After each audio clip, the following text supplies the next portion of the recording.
Boas tardes, somos alumnos de sexto A do CEIP Xoán de Requeixo de Chantada, que hoxe estamos con vós neste informativo da Infoescola. Eu son Grial e o meu compañeiro Adán. Imos comezar por ensinarvos o noso colexio. Amosaremos-vos moitas cousas. Unhas gustennos moito e outras algo menos. Damos paso a Paula e a Adrián que nos levarán neste paseo polo centro. O noso cole ten dous edificios, un novo e outro vello. Tamén temos un pabillón e outro edificio máis, onde está o comedor e un gran salón de actos, onde o pasamos moi ben nas nosas actuacións, festivais e outras actividades.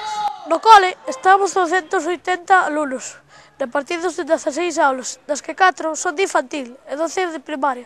Todos estamos no colexio novo, agás os de quinto e sexto.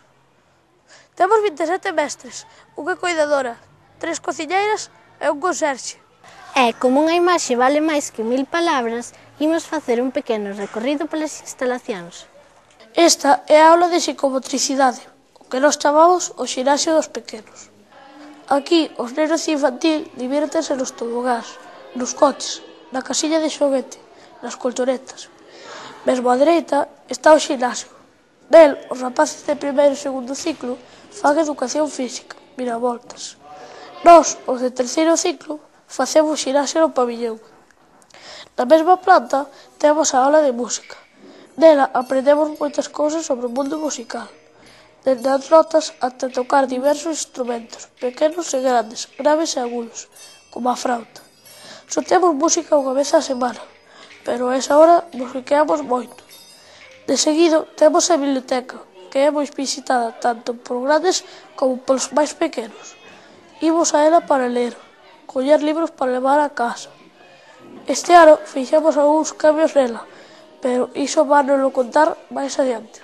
No primeiro andar está a zona dos máis pequenos, as aulas de infantil. Tamén está o laboratorio de idiomas, onde traballamos nos ordenadores e que dispón, como vedes, de auriculares para cada un de nós. No segundo andar atopamos as aulas en primeiro e segundo ciclo. Temos tamén a aula de informática. Gústanos moito. Entramos en internet, buscamos información sobre o que traballamos na clase, facemos xogos e tamén nos explican como usar os ordenadores cun proxector conectado do profe. Neste andar temos tamén a aula de vídeo e unha aula de idiomas que ten unha pizarra digital. Estamos cos cociñeiros. Como podedes observar, a cociña é de tamaño medio, pero os utensilios son máis grandes do normal. Agora imos ver o comedor. Hai uns anos pintárono e queda moito máis alegre e colorista. E como están agardando para xantar, xa hai moitos nenos gozando da saborosa comida. Os de quinto e sexto axudamos a servir a comida ao resto dos alumnos, xa que aquí comemos todos os días 250 nenos e nenas. Que comida máis rica! Desprazándonos un pouco, chegamos ata o que nós chamamos o colexio vello. Aquí temos un espazo que moito nos gusta, a zona de xogos, que utilizamos no recreo. Temos varias salas para xogar ao pimpo, xadrez e outra para os de mesa. Os de quinto e sexto disputamos unha liga de pimpo e outra de xadrez, contando con moi bons xogadores. E por último, levámosvos as nosas aulas. Dende aquí, apertándome cos miolos, foi onde saiu este informativo que agora estades vendo. Observade que temos pantallas en todas as aulas e que este colexio ten conexión wifi tan de moda agora e que nos serve para conectarnos dende calquer lugar a internet. Pero o noso cole, e dicímolo máis baixiño, ten cousas que non nos gustan. Unha fonte moi bonita, pero que non funciona, de xeito que os que queiran beber teñen que ir a que é no colexio vello. As pintadas que nos deixan nos fins de semana os que veñen facer botellón. Tampouco nos gusta topar cristais rotos ou vasos aos lumes, aínda que antes de chegar nós hai unhas persoas que veñen limpar. E non nos gusta o estado no que se topa o colexio vello, ao que lle vai sendo hora de facer unha reforma, que por algo vello. O ano que ven, cando os de sexto xa non esteamos aquí, estamos ben seguros de que botaremos de menos todo isto. Aquí pasámoslo moi ben, aprendemos moitas cousas, estamos moi a gusto, pero sobre todo fixemos bons amigos que nos acompañarán nun futuro fora deste recinto. Ben, e agora que xa coñecedes o noso colexio, Imos dar conta de algunhas novas dos últimos días.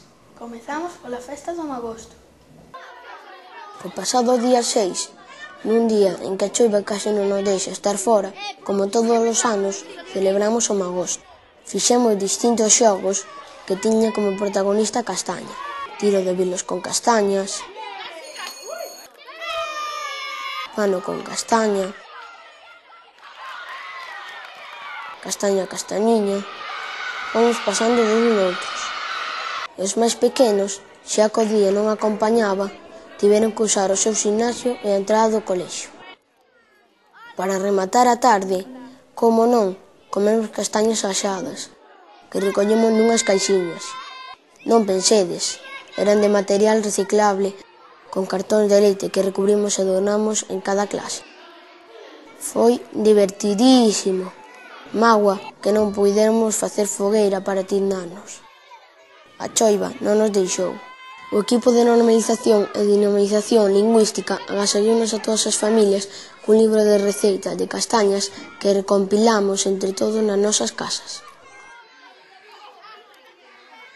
Como continuación dun traballo da asignatura Educación para a Cidadanía, Alba, Sergio, Pedro, André, Marcos, Iñaki e máis eu atrevémonos a sair por Chantada nun día de feira para experimentar como se ve o mundo dende unha cadeira de rodas. Aí van as súas conclusións. A experiencia foi moi boa. Primeiro tiñamos un pouco de vergoña, pero logo nos pasou. Empezamos por aprender a manexar a cadeira de rodas. Había moita xente na rúa e mirábanos sorprendidos. Ata nos quixeron axudar nalgún sitio. Unha señora empenouse en axudarnos a cruzar. Pero o que de verdade importa é que puidemos comprobar que é moi difícil andar en cadeira de rodas por Chantada. É casi imposible sen que ninguén che axude. Atopamos moitos problemas. Falta de baixadas en algunhas beirarrúas, falta de acceso en comercios públicos, pendentes moi empinada onde as había, dificultades mesmo en organismos públicos.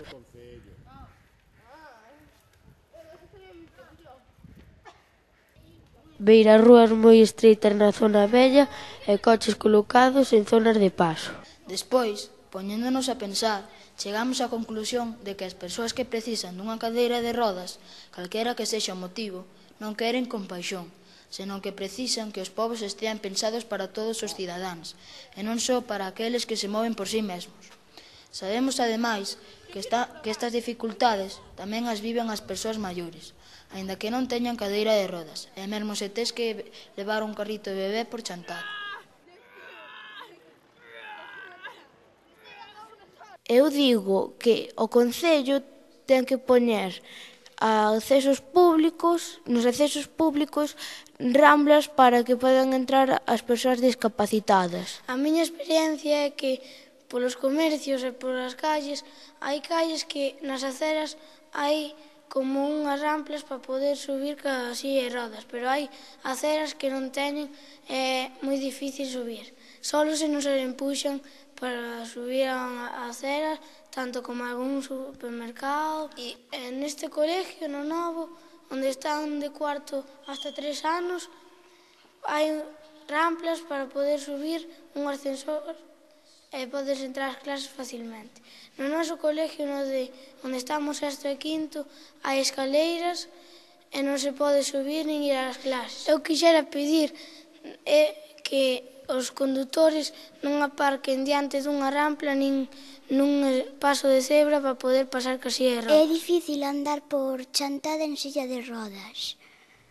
E a miña impresión é que hai que axudar as persoas que anden en silla de rodas, porque é difícil acceder a comercios, etc. Eu pídolle aos condutores que non aparquen en ramplas, en pasos de cebras, porque senón as sillas de rodas non dan andado.